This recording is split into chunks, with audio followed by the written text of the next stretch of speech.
pray that we are open to the things that we hear and we use them to make positive changes in our lives, and that we can follow you more closely. Father, we thank you for your Son, for the blessings that we have in him, the spiritual blessings, that we can call you, Father. We can reach out to you in prayer, that we can be connected with one another in your family, to be called children of God, to share in your spirit, and to be washed by your blood.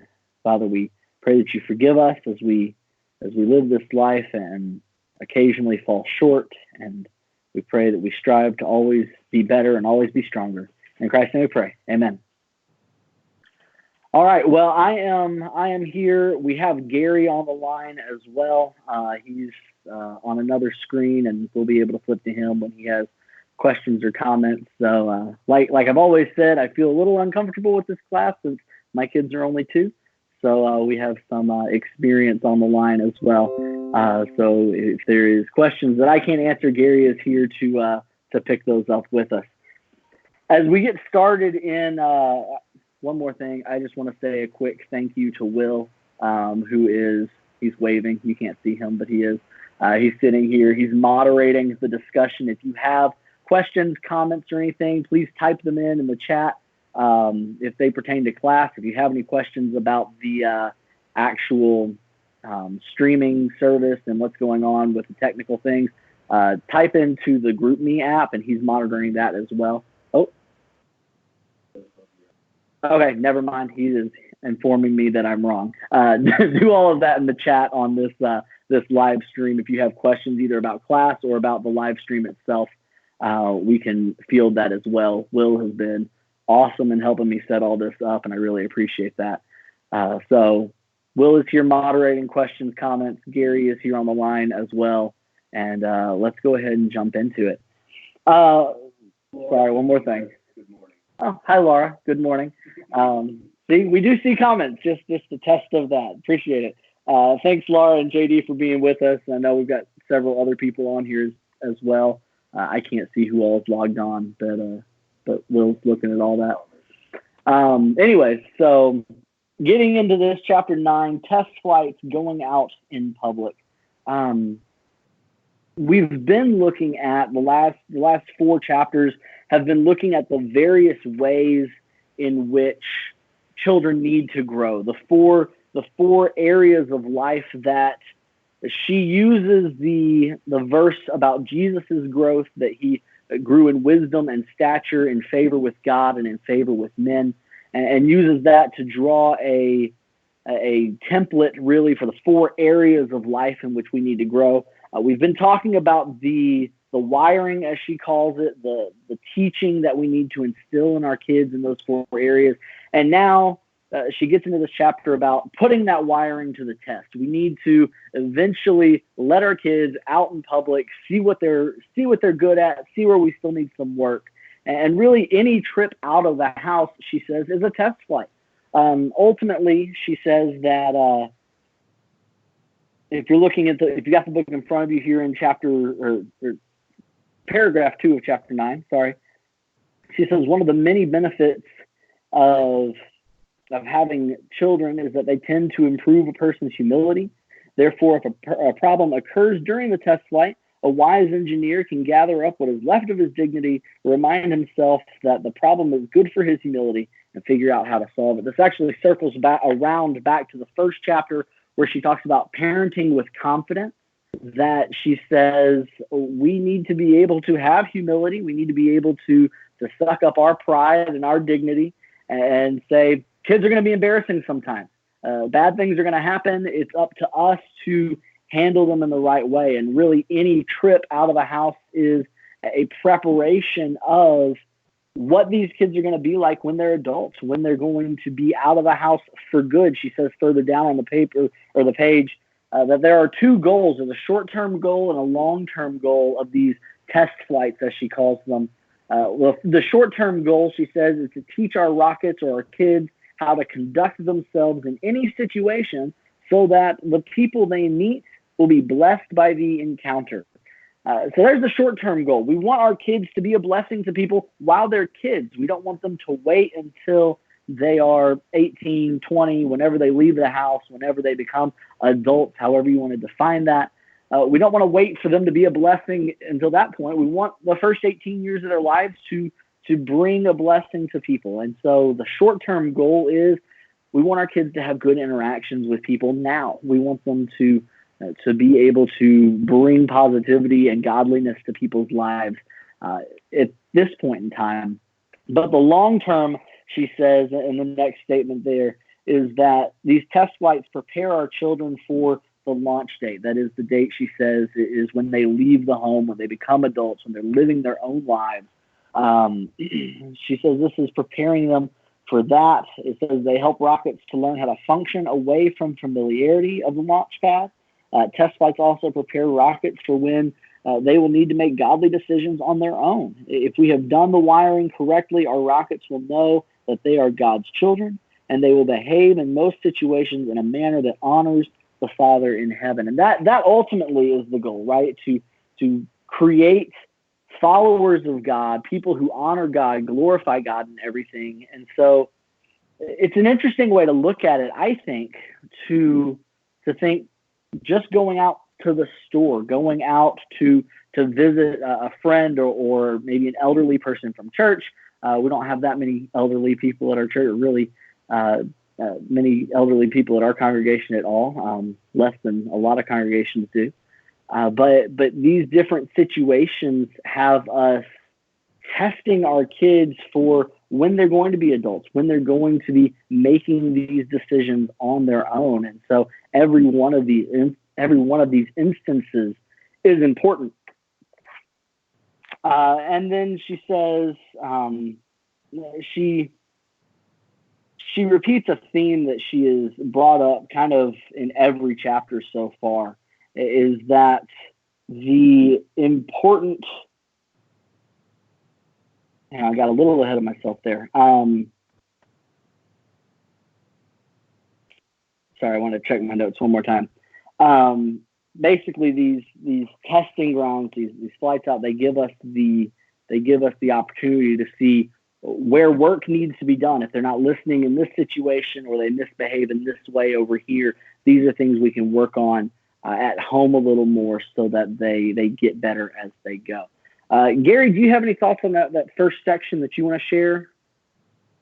Well, just to go back to the point you made about the short-term goal there, and I think it comes to light as we get through or further into this chapter, where it talks about the tough situation that a daughter placed her mom in because she had essentially publicly, or at least in the family setting, had criticized how a teacher ran a class. So, those short-term goals of so that the people that our kids are interacting with is a blessing is a criteria we also need to be evaluating ourselves for a couple of reasons. One is that we are serving as role models to those around us, and kind of to take that a little bit further, as fellow members, brothers and sisters at the church, we're also setting an example for the kids that are not our biological kids, but we're part of their Christian family. So how we as adults behave and how they see us interact, whether we're their mom or dad or not,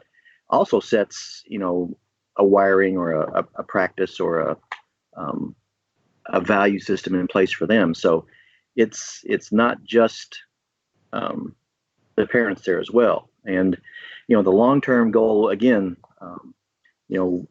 as Christians, we're going to not get it right every time, and kids are going to be watching, again, not just their parents, but how other people interact. So there's a responsibility that we carry, whether we've got little ones, middle school ones or high school ones there as well.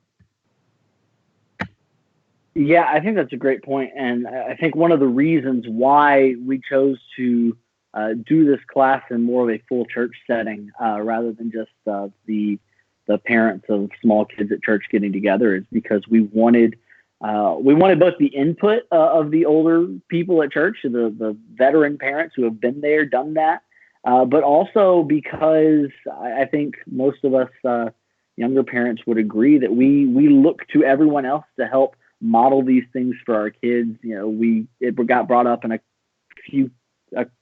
couple classes ago when we were together, the idea of it takes a village, right? And as a congregation, we kind of are that village. We help each other in raising our kids together, and so we all need to display that proper role modelship. I'm making words up at this point, but we all need to be role models for all the kids, whether we have kids, whether we are single, whether our kids are grown and gone, whatever. We all have a hand to play when we are in this tight-knit community like the church is supposed to be. And you bring up another point as she gets into this on page 155, that she reminds us something that she's brought up several chapters in this book, the idea of modeling is the conduit, she says, through which these wires will run. Kids watch maybe a lot more than they listen. They will, and this example that you brought up of Savannah, the girl who kind of sasses her teacher because she heard her mom say, oh, she's a bad teacher. The kids watch our example. That wasn't a conversation that the mom was having with the daughter, and the mom certainly didn't say she didn't need to mind her teacher, but she heard what was being said about the teacher between the parents. Comment. Morgan said she made a great point that children teach us humility, and sometimes we will need to show humility in telling our kids that we made a mistake in how we talked about others. Can everybody else see these comments, or just you? All right. Everyone. All right. So everybody saw that. Yeah, Morgan, that's a great comment.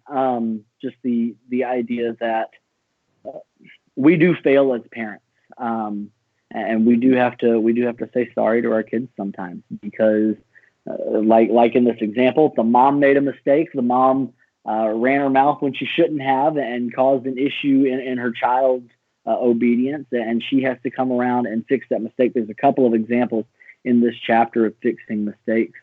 I'll just to give, I guess, an example of something that happened to us last week. I got on to Skylar when I shouldn't have. I told her to clean up, and she started coming upstairs, and I scolded her.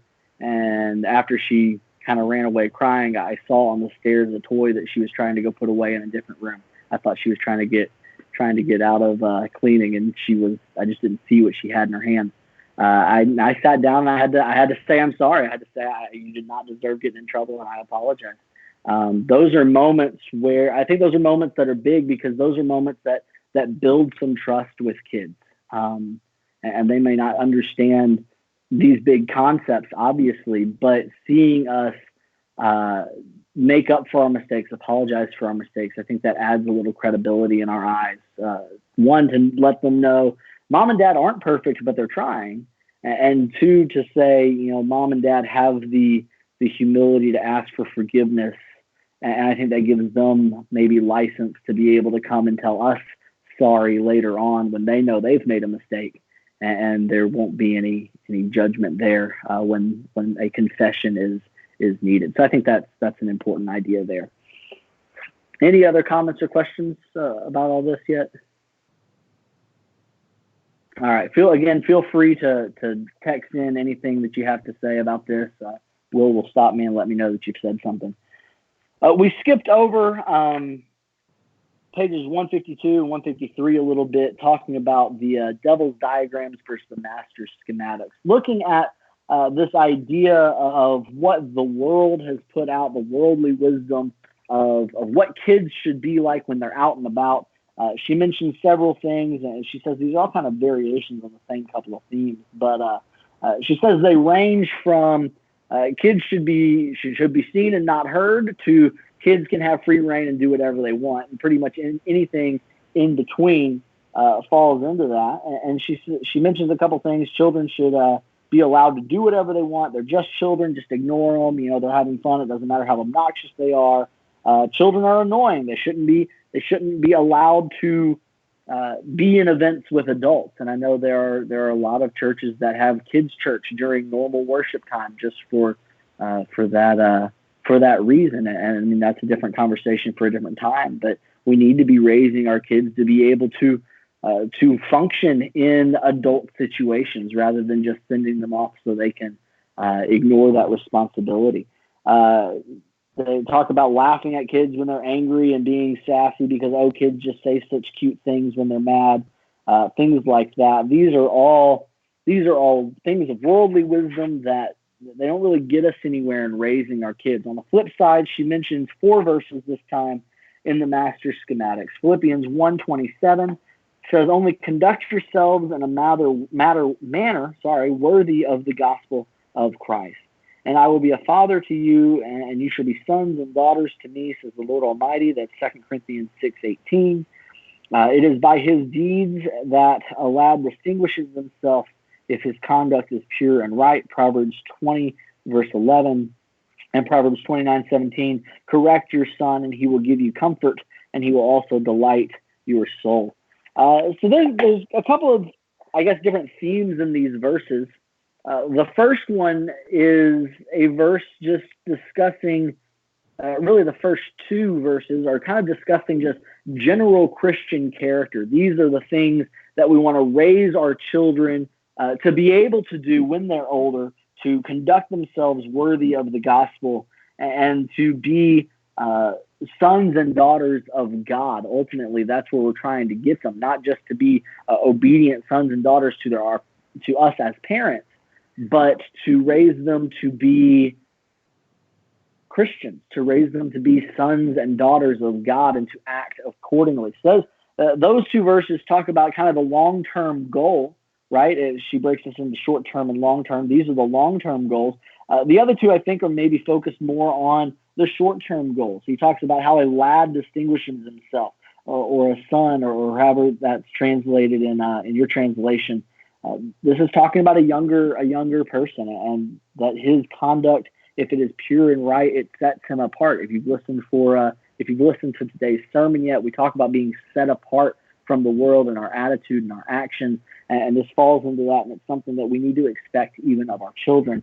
And then Proverbs 29:17, this last one, he talks about correcting your son, and he will give you comfort, and he will delight in your soul. Kids are awesome, right? Kids, we love kids. They bring so much joy and life to our homes, and yet she says a lot of this is really only possible when there is consistent discipline in the home. And she mentions this later on, that let's see if I can find the quote real quick.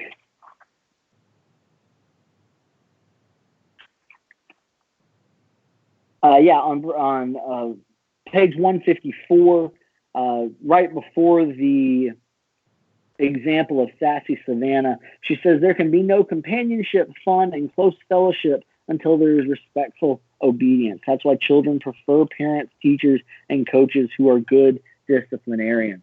If kids are just running the show and running around, and there can be no strong, good relationship there. There may be fun in the meantime and temporary there, but it's not going to build a good, close, strong, loving relationship. There needs to be some obedience in that situation so that it can build that close bond between either the parents or the assistant engineers, as she calls them, that are helping to raise these kids. Yeah, I think we all can probably remember a teacher or a coach or whatever. She mentions those examples, but these people in our lives who we remember as good teachers, good coaches, good mentors, whatever whatever form they took, but those people were probably good at disciplining, good at helping us stay on the right path. Gary, anything about those verses you wanted to mention before we move on? Yeah, a couple thoughts here. So if you go back to page 153, and 3/4 of the way down there in her last sentence, there it says, "One of the most important parts of parenting is training your children, or our children, to follow our instructions, accept our discipline, and learn that they can control their behavior and feel good about it." And to maybe combine a couple thoughts here, that controlling their behavior is vital. Because if you go back up to the Philippians verse there, where it says, conduct yourselves, that sentence tells us that we have that ability, but it doesn't happen.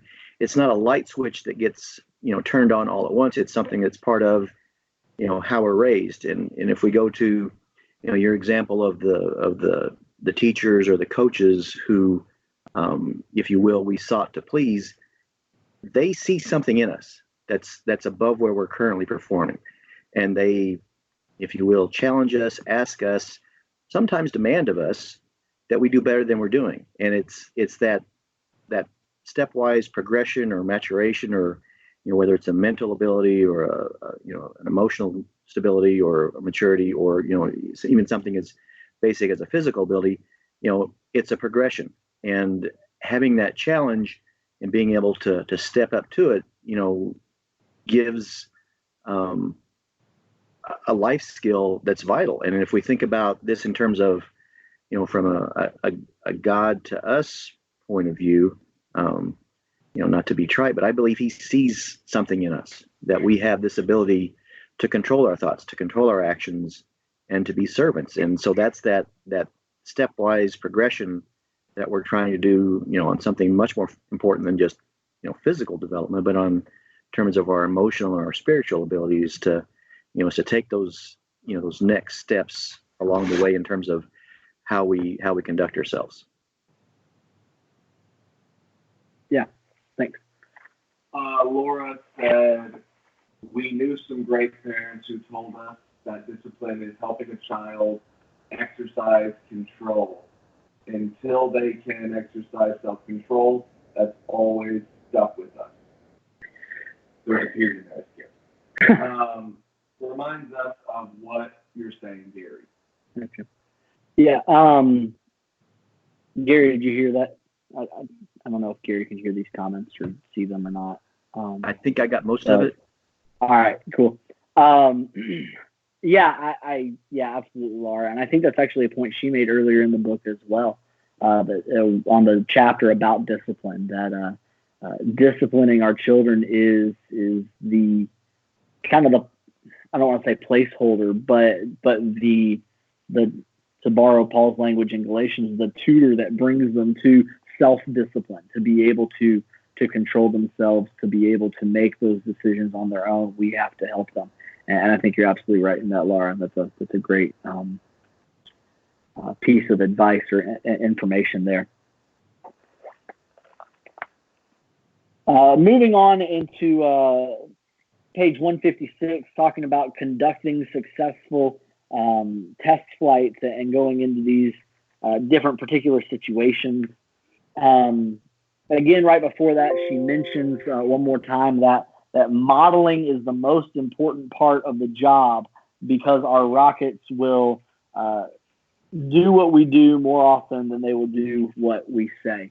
So again, as we talk about these test flights, keep your own behavior and attitude in mind. How do we act in the store? How do we act in the car? How do we act at church? How do we act in whatever situation, right? If we are people that have major road rage when we're not around anybody from church, and our kids see us have this attitude of anger, saying things we shouldn't say, they're going to carry that into other situations. If they see us getting frustrated at the store because the person in front of us in line is taking too long, or is having trouble with their card being declined, how we deal with those situations is going to largely affect how our kids deal with those situations. So keep that in mind, keep modeling in mind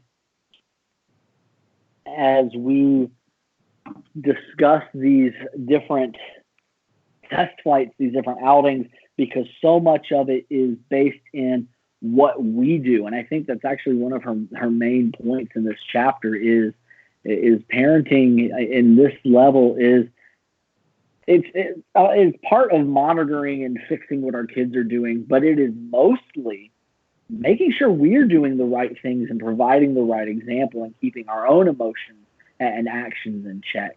so that our kids can see what we do. And that's a huge part of this. She talks about what she calls pre-flight inspections, where she says explaining to a child what will be happening and letting the child know what behavior is appropriate in that situation, letting the child know what consequences to expect for improper behavior. This is a big thing, especially when going to new places. I don't know that we every time we go out to Target or the grocery store or whatever, we have to sit down and have this entire conversation with our kids. But if we're going somewhere new, somewhere where there are higher expectations, things like that, it's great to kind of talk to the kids beforehand. I talked about in a sermon about a month ago, preparing for worship as we're going to church, getting ready for church. Talk about what we're going to do. I think that's an important thing to do whenever we worship. I mentioned the example of my parents when we were kids. They had the what they called the silent corner. When we got to a point in our drive to church, after that we weren't supposed to talk about it. We weren't supposed to say anything.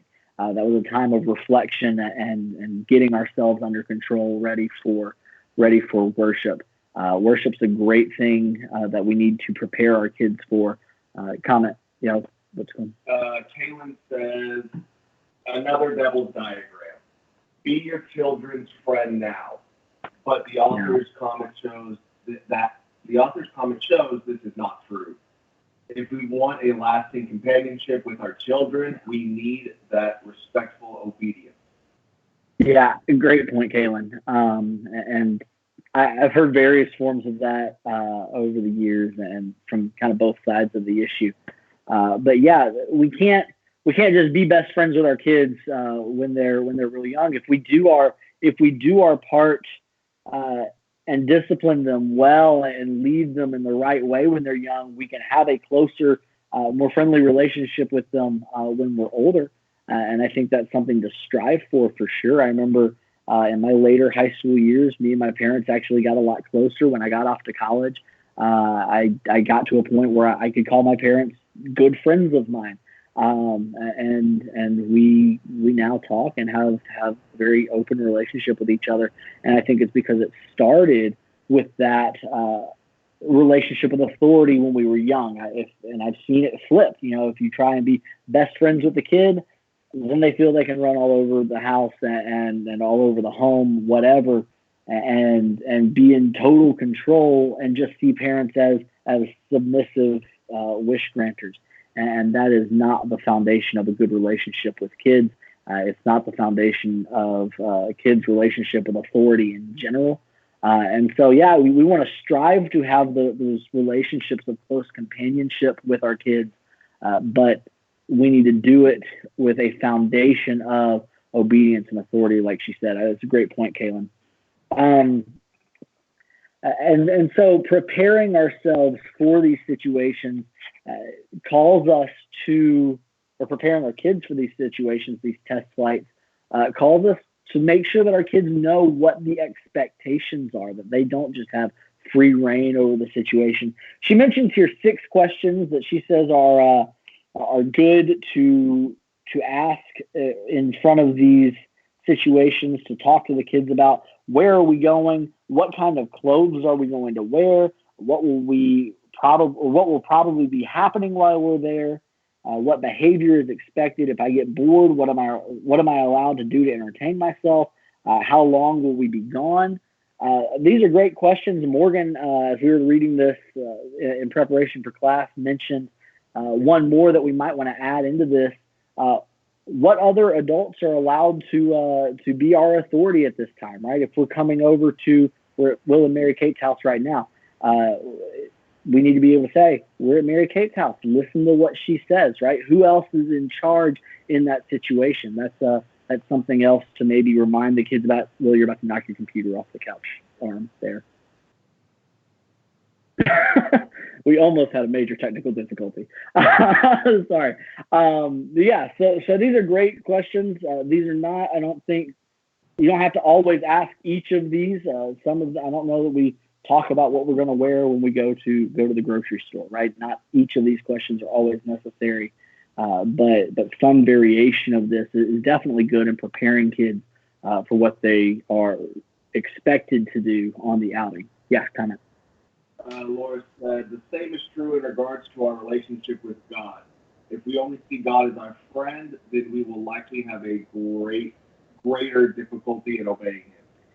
Yeah, Laura, that's a great point. Circling back to Kaylin's comment there. Sorry, I'm not always on track with the comments because I can't hear them as they come up. But yeah, that's a great point, Laura. If we see God as only a friend, then we're going to expect everything we want to be given to us, right? And certainly Scripture describes God as a friend, and that's a relationship that He wants with us. But again, it has to be founded on that authority. On the flip side, right, we don't need to see God as only this authoritarian dictator kind of God, right, who's just trying to tramp us down under His feet. There's a balance there. I had a friend a while back. We were talking about this, and he was telling me that he was struggling with his view of God. You know, is it this friend view? Is it this kind of dictator king view? And I think the balance here between these views, between a friend and a loving, compassionate companion and an authoritarian figure, is kind of blended very well into the idea of father. And I think that's why God uses that relationship with us throughout Scripture, because it is both authoritarian as well as it is loving and compassionate. And so it blends both of those things together pretty well. Great point, Laura and Kaylin. One more comment. Amy says, it's important to use that language as well. I expect you to behave this way. Yeah. Worded in a positive way will make the expectations clearer and easier for the children to understand and remember. Yeah, great point. Being clear, talking about expectations, positive words. It's a good thought, Amy. Anything else on this section before we get into the particular situations that she says? Gary, do you have anything to add to these questions or this idea here? One of the things that she left out is the why. And okay, maybe not in every application like going to Target. That's pretty obvious of why, what the purpose of the trip is. But as we're trying to teach that, it's about serving others. If we're going to go, visit someone who's not feeling well or who needs some help at their house, letting them know ahead of time, our goal or the why we're headed here is not to necessarily to entertain ourselves, but it's to help someone else out who's either struggling, with needing emotional support or needing something done physically. And I think that helps to, if you will, set the table or set the expectations of here's why we're going. And it enables them to look beyond themselves if they're at that age. But, again, it's that series of stepwise growth or if you will, projects or actions in there that I think leads to their and our development. Yeah, great thoughts. And I think that's important with our walk with God as well, and helping them understand that the why is important in really everything. And this is something that I think is really, really important and maybe often overlooked, is the idea of explaining, why am I telling you what to do? The girls, the girls are only 2. We get onto them when they're doing something dangerous, but we sit with them and say, you need to listen to mommy and daddy because we don't want you to get hurt, right? We are trying to keep you safe. That's why we listen. And that's part of discipline. It's part of these test runs. And it's ultimately a part of our lives as Christians. Why do we obey God? Why do we want to honor Him? Why do we want to glorify Him? That is the foundation, really, of all of this, and definitely something to keep in mind. More than just a list of rules, it is ultimately we want to glorify God because He first loved us, right? He came to us. He died for us, and so we want to honor Him for that. The why is crucial to understanding that in a more holistic way, I think.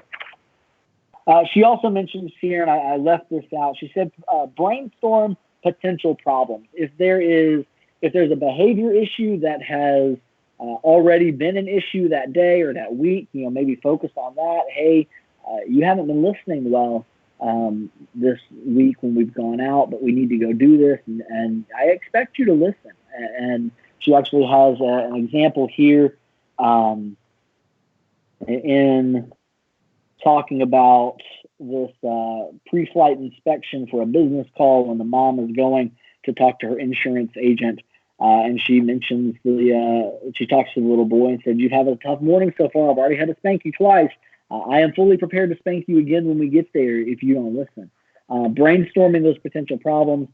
She talks about potty training. She talks about she mentions just some different examples about things that may come up, right? Things that are maybe a little out of the ordinary, and we need to have a plan of attack on how we deal with those specific situations as we get into these flight tests.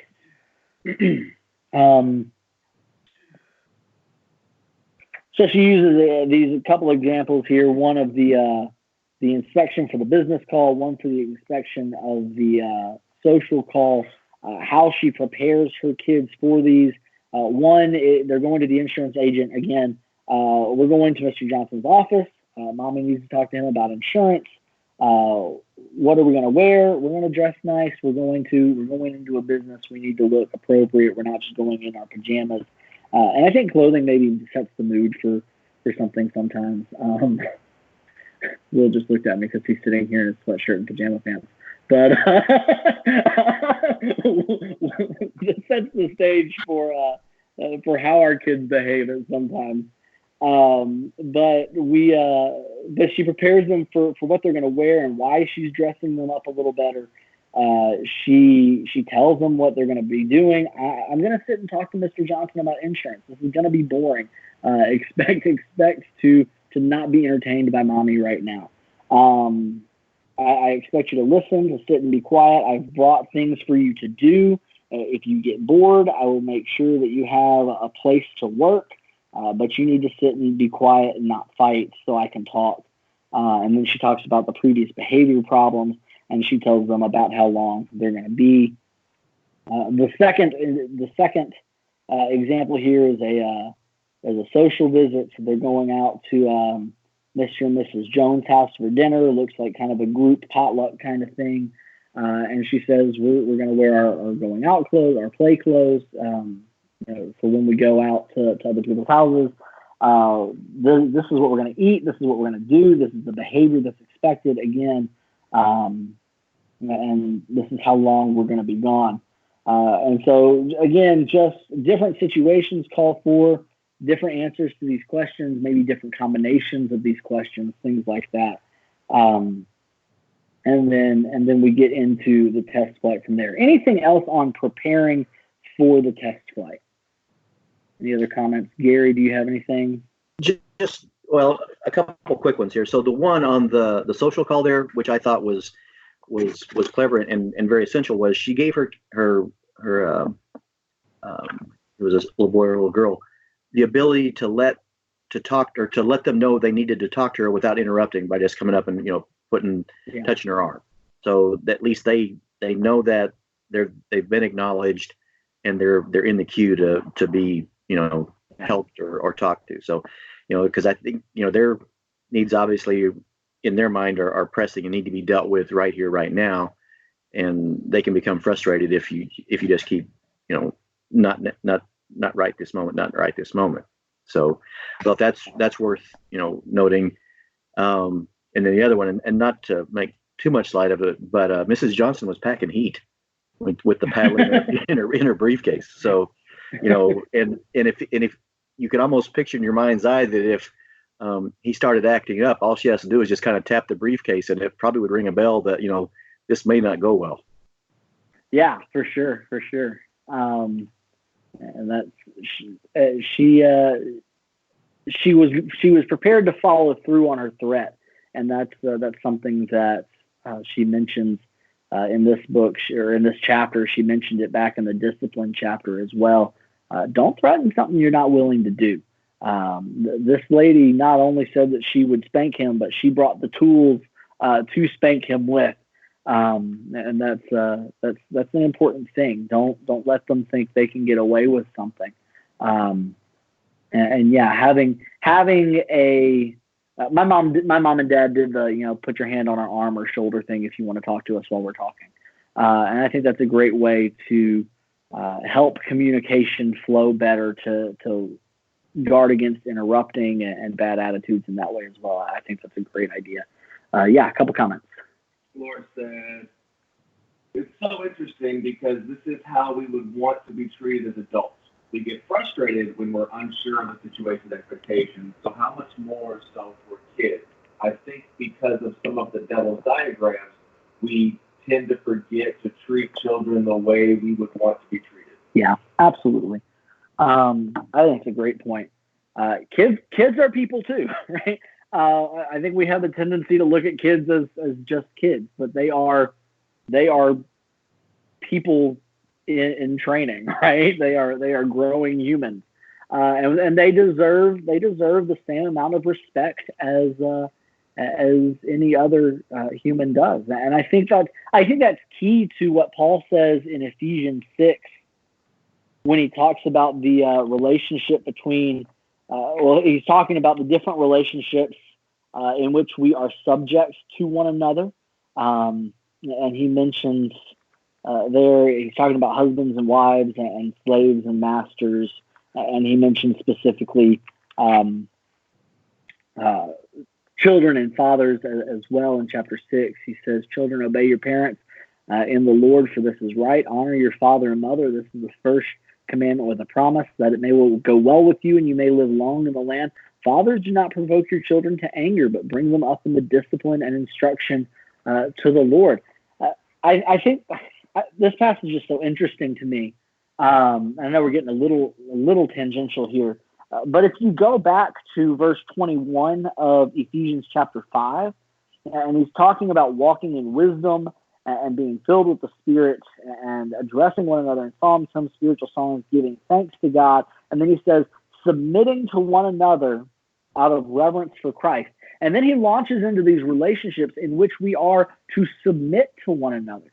Husbands are submitting to wives in love. Wives are submitting to husbands in respect. Masters are submitting to slaves in compassion. Slaves are submitting to masters in obedience. Kids are submitting to fathers in obedience, and fathers are submitting to their kids by not provoking them to anger, by training them in discipline and in love. And this is a respect and a submission to our kids on our part, that we are subject to them and their needs by raising them right and treating them with respect. And I think that's so key to understanding this passage is back in verse 21 where he says, we are submitting to all in reverence for Christ. Because of our love for Christ, we will in this instance be submissive to our kids, not in that we're letting them call the shots, not in that we're letting them run the household, but that we treat them with respect as we teach them and as we discipline them. And we don't drive them to anger because we have this mentality of, oh, kids should just be seen and not heard, right? We don't want to just stomp our kids underfoot and squash their spirit. That's certainly not what we need to do, and that's not being submissive in our love to our kids either. And I think that's a huge point in that passage, and I think that's a great point, Laura. Thanks for that comment. I love this quote on page 159 under ordinary test flights. She says, even though we've been many places in our lives, we haven't been to all of those places with children. Children are unpredictable. I think that's a great quote there because obviously, we're adults. We've been there, done that on a lot of things. But man, taking kids into even a familiar situation can completely shake it up and change how everything is done and how we react to everything. And so these particular situations are important to test the kids. They're important to test us and our patience. And again, She says embarrassing stunts are a very disconcerting part of a child's nature, but they're for the best. The things that our children do to embarrass us, she says, are for the best because we have the opportunity to move forward in confidence and to be calm and cool and collected even when we don't feel confident, she says. And children need to learn to act more confidently than they feel sometimes because they see that for us. They do things that mess with our routine. They do things that mess with our expectations. And how we react to that is a huge learning opportunity for them, not just in discipline of, what their actions are, but in seeing how we respond even when we're shaken, right? Can we keep moving with that calm confidence, or do we kind of freak out, panic, get angry, yell, cower away, give in, whatever? That's a huge learning point for them on how they're to handle future situations, seeing how we handle those things, whether in confidence or not. And so that's important as we get into this as well. She talks about diagnosis and strategy. There are a couple things we need to keep in mind, right? When our kids do something embarrassing, when our kids mess up, whatever, we need to very quickly be able to look at that and say, okay, were they being defiant? Were they testing the boundaries? Or did they just mess up? Was there an accident? She gives this example of Daniel's mess, right? Where the kid's doing his best to get his own food, and he just kind of gets more than he can hold. He drops it all. The mom gets embarrassed and gets angry. And she has to go back and apologize later on. We have to, again, keep our embarrassment, our pride, our emotions in check. We have to be confident, cool, read the situation, figure out what happened, ask questions. Was this an accident? Were you just goofing around? What happened? And then go from there. And this is important because, again, we don't want to scold when or spank or discipline, whatever, when it's not deserved, because we don't want our kids, again, to think we're just mean parents, and we don't want to stomp their spirit out. But we also want to make sure that appropriate discipline is applied when it's needed. Because on the other hand, she talks about Justin who overrules mom because he just kind of he beats her out, right? He's got more patience than she does. He will whine until she gives in, and she doesn't hold up that discipline as she needs to. And then there's a quote here after this example. She says, "As it is, Justin learned that just as whining and temper tantrums work for him at home, they work even better in situations where Nora is trying to make a good impression." One of the main points here in these test flights is, again, correcting at home. If things go poorly while we're out of the house, it means they're probably not going great in the house, and they know what tools they can continue to manipulate, probably with better success in front of other people than even at home. And so that's important to keep in mind too. And the next section is reworking the wiring, going home, fixing the problem at home so that it doesn't become a problem back outside the home on future test flights. She kind of continues Justin's story, and she gives an example of how his mom kind of rewires him, retrains him to be patient, to wait, to not whine and fuss. She learns to put her foot down in that situation. And even though she may have to enforce that when they're out on a couple more occasions, it will turn the situation around. Gary, anything else on those examples or that section? Any other comments from anybody watching? Well, just to go back to the mom modifies Justin's wiring, it's not just action consequence, which is a pretty easy path to go down. The important thing that she inserts in there is there's a choice. and she lays out, here's your two options. You can do what I've asked, or you can come back down and ask that question again, and you're going to get a spanking. But she emphasized, or at least closes with, it's your choice. So if he's paying attention, and if that's not introduced but practiced through time, I think the message and the lesson has a great opportunity to stick, to where we go back to the controlling thoughts and actions and emotions. Yeah, absolutely. And the idea of decision and responsibility is something that she's touched on before in previous chapters, possibly the discipline chapter. I can't remember right off the top of my head. But letting the kids know that they are ultimately in control of what happens, right?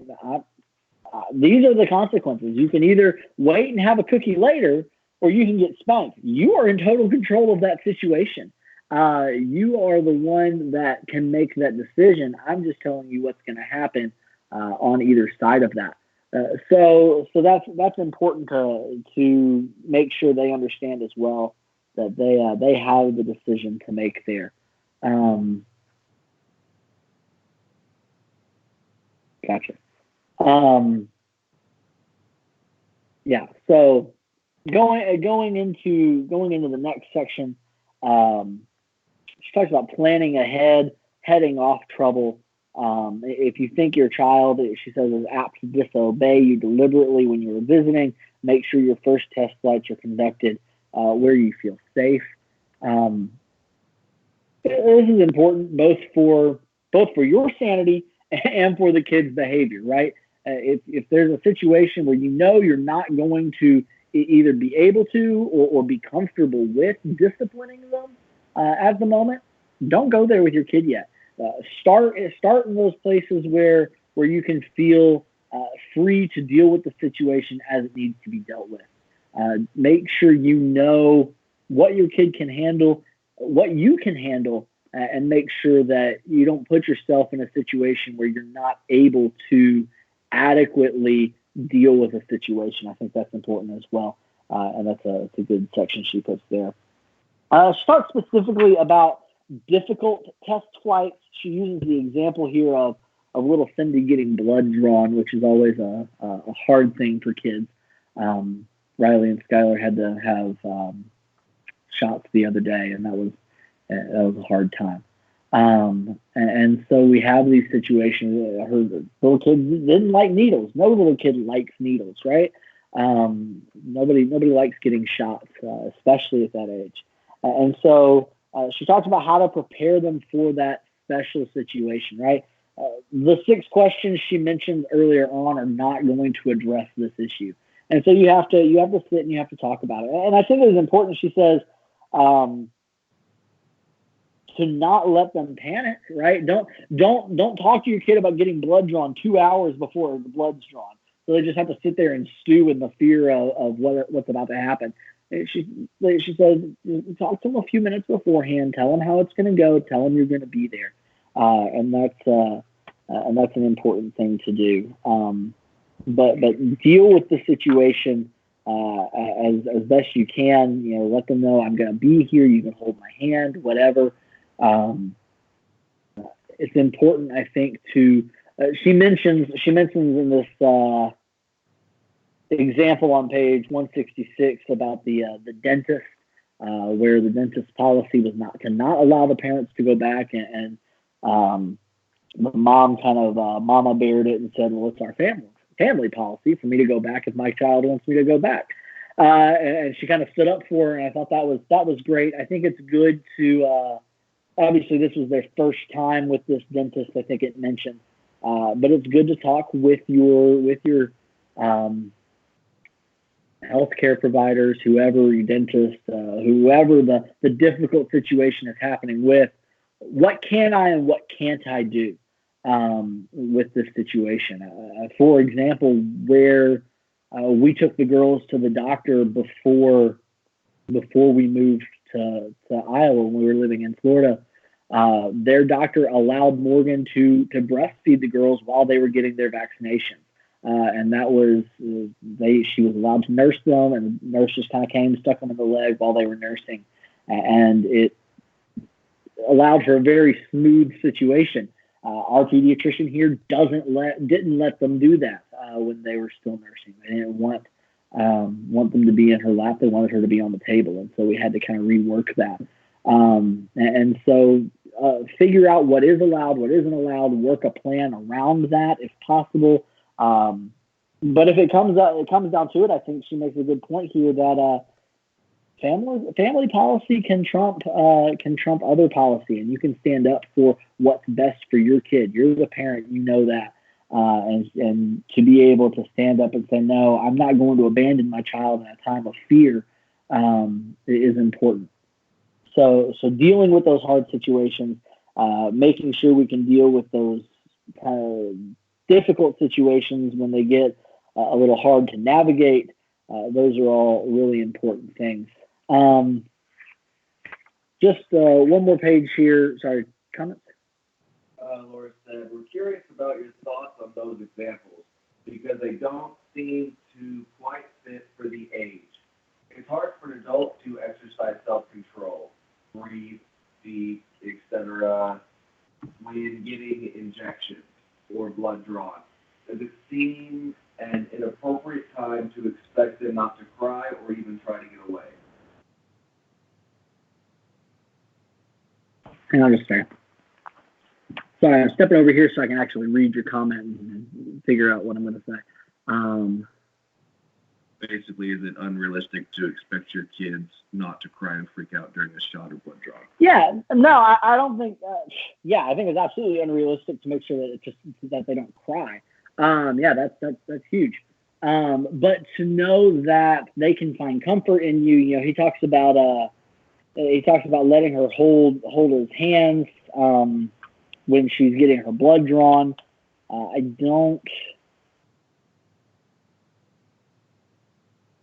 Sorry, I'm reading back through this example real quick.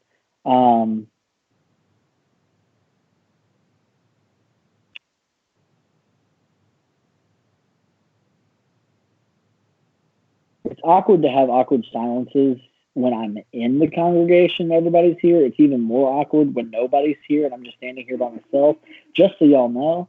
But I wanted to read that real quick. Yeah, I think it is. And so how old is this? She's 5 years old. I don't have a 5-year-old. I don't know. You know, I think, Laura, you may be a better judge of that than me. Gary may have a different thought on this. Yeah, I mean, my girls are 2. I can't tell them to breathe deep and everything and get through it. And I don't see here that he tells her not to cry unless I'm missing something. But just to kind of help her manage the fear, not so much the pain. It's gonna hurt. I don't think he's necessarily telling her that she can't cry and she needs to have a stiff upper lip and get through it. I don't think that's the point at all. But to be able to help them manage the fear of it and to know that, you know, mom and dad are going to be right here. We're going to walk through it with you. You can hold our hands. That's certainly a big part of this. Not so much managing the pain, but managing the fear of the pain. And I think that's a big part of this. Yeah, absolutely. I think it would be unrealistic if we tell our kids, you know, I expect you not to cry when you get a shot. Sorry, that's not going to happen. unless your kid's tough as nails. It's generally not going to happen. That's kids react to pain. Adults react to pain, right? You know, we can fight back tears a little better, but you know, sometimes they still come. I know if Morgan were to go get a shot, she'd probably cry about it. But I know she's gonna get really mad at me for saying that. But I don't like getting shots either. You know, it's not fun. But yeah, so Laura, I think you're right. There is certain things that are unrealistic to expect from kids in those hard situations. And different kids are different, right? You know, for one kid, they may be able to get through it a little better than another kid. So know what your child's capable of, I think, is important. Know what your child is capable of. Know what you can or should be able to expect from them, and go from there. And I think largely what she's talking about is preparing them for the situation, not necessarily telling them they can't respond to the pain in a natural way. Gary, do you have any other thoughts about that? Well, I think what's going to matter is, knowing what is going to be helpful to your son or daughter. It can be, is there a distraction that you can offer, while they're going through it, or, is it better for them to at least be explained, here's what we're going to do, where they get to see, all the devices or tools or instruments that are going to be used, so that it's not this big unknown that they don't know how it's going to work. But yeah, I think you're exactly right that they're not saying, that you can't cry, that we are supposed to react to pain, and it's not, it's designed to protect us in most instances, but in this instance, it's I hate to say a teaching opportunity, but there are some things that as we go from kids to adulthood, that we're going to have to do some uncomfortable things that are for our better health, if you will. Yeah. All right, 2 comments. 1 comment. Amy said we should also tell our kids it's okay to acknowledge their feelings and their fears. Yeah. Lila hates vaccines, blood draws, etc. So we have to tell her it's okay to be afraid and to cry. But these things are necessary, and if she holds as still as possible, it hurts less and it's quicker. Yeah. Sometimes she can bring a stuffed animal or a special book, treat, or something to distract her. Yeah. Yeah, absolutely. I think that's good thoughts, Amy. Allowing them, giving them permission to express those feelings, not shaming them for crying because it hurts, right? That's something you certainly don't want to do. Letting them have something, again, kind of working with whoever's in charge of giving that, will you let them hold their baby doll, their stuffed animal, whatever, and seeing if you can make a plan like that. Maybe calling ahead, before you even get in there to that vaccination appointment. Hey, my kid just really doesn't like getting shots. Will you let them hold their teddy bear? Something like that, so that you can prepare a plan ahead of time. Maybe a good idea. But yeah, absolutely. Acknowledging those feelings, not telling them to just suck it up, but to let them know it's okay to cry when it hurts. It's okay to feel scared. But this is something that we have to do. That's what bravery is. That's what courage is, and that's a great teaching opportunity. I think you're absolutely right, Amy. Laura, did I answer your question in the least bit? Can you just type a Y or an N and let us know that I remotely answered that?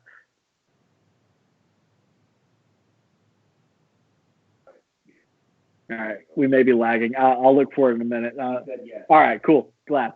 All right, so we're already over an hour. We've only got a page left. Let's just finish this up real quick, and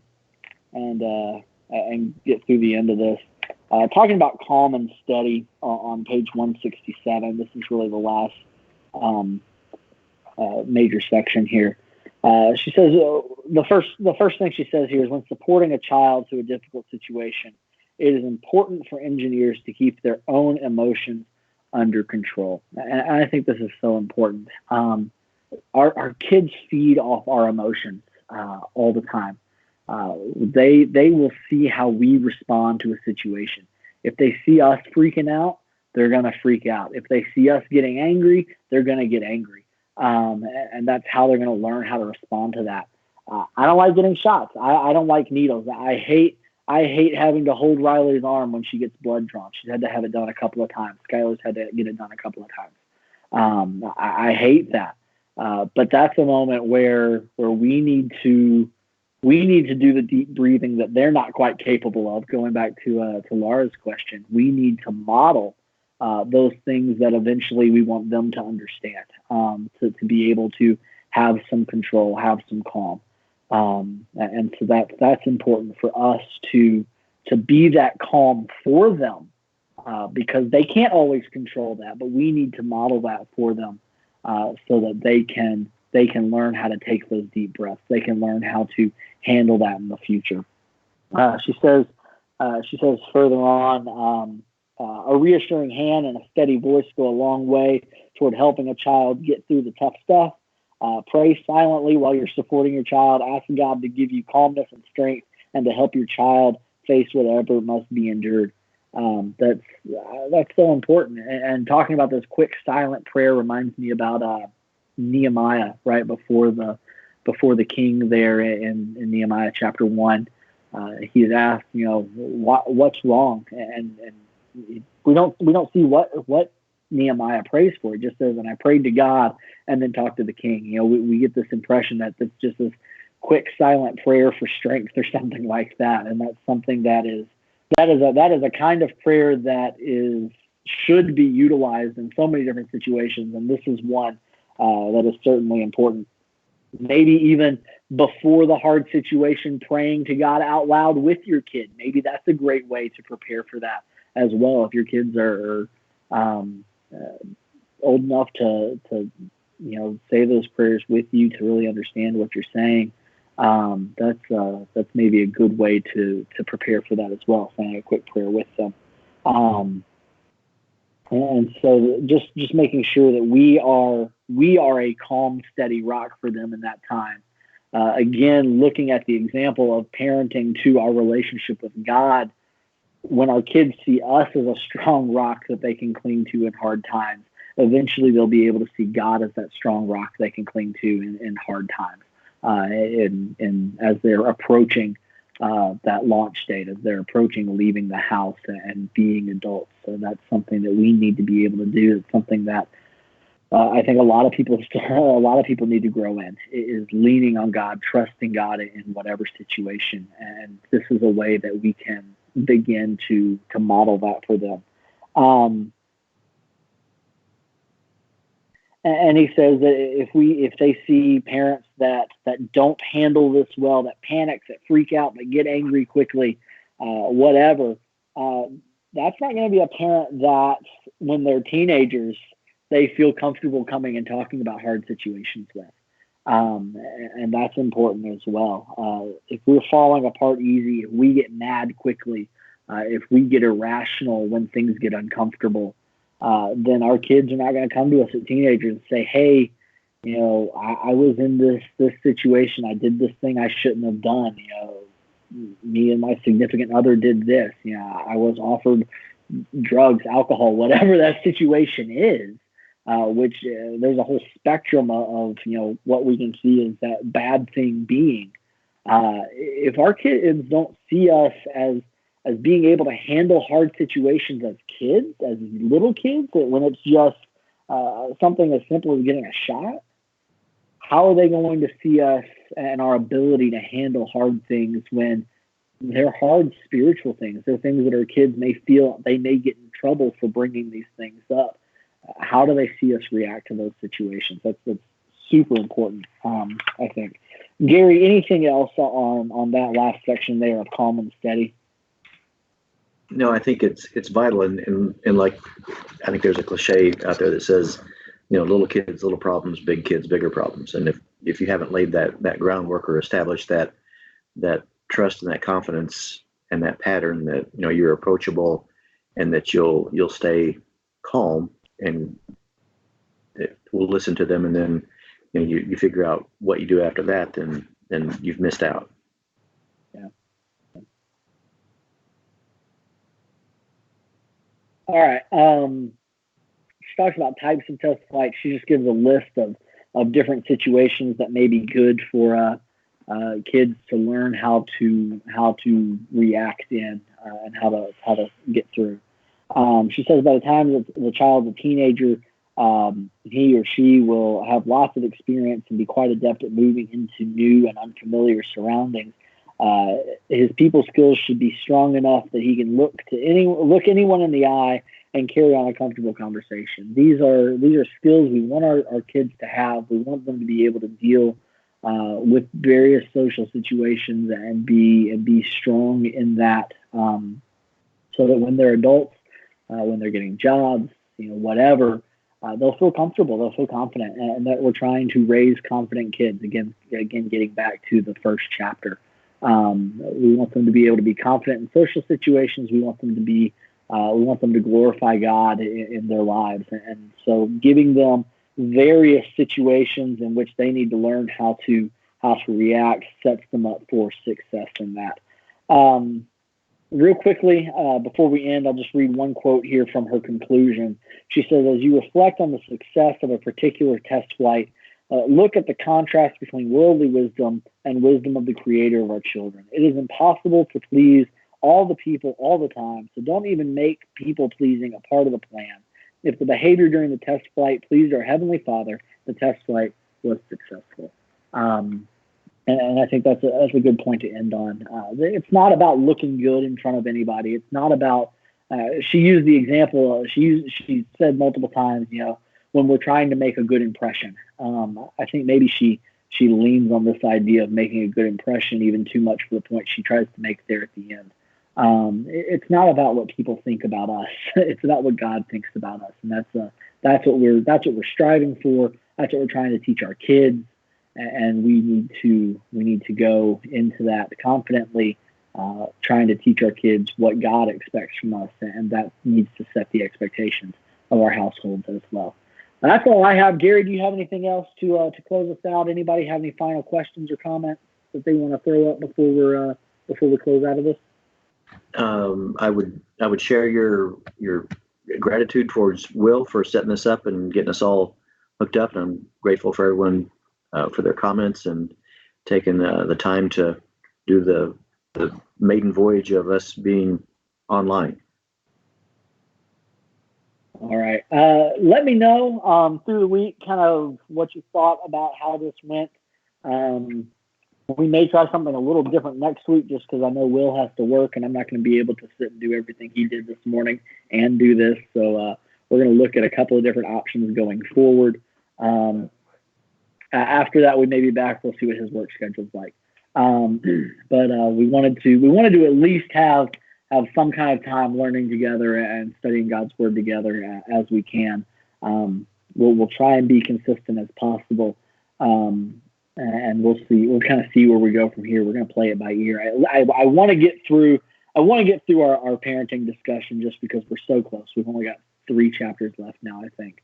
And so we'll try and get through that. Try and be as consistent as we can. We're going to let you know how we end up doing this a little more in the future. So kind of stand by for that, and we'll let you know.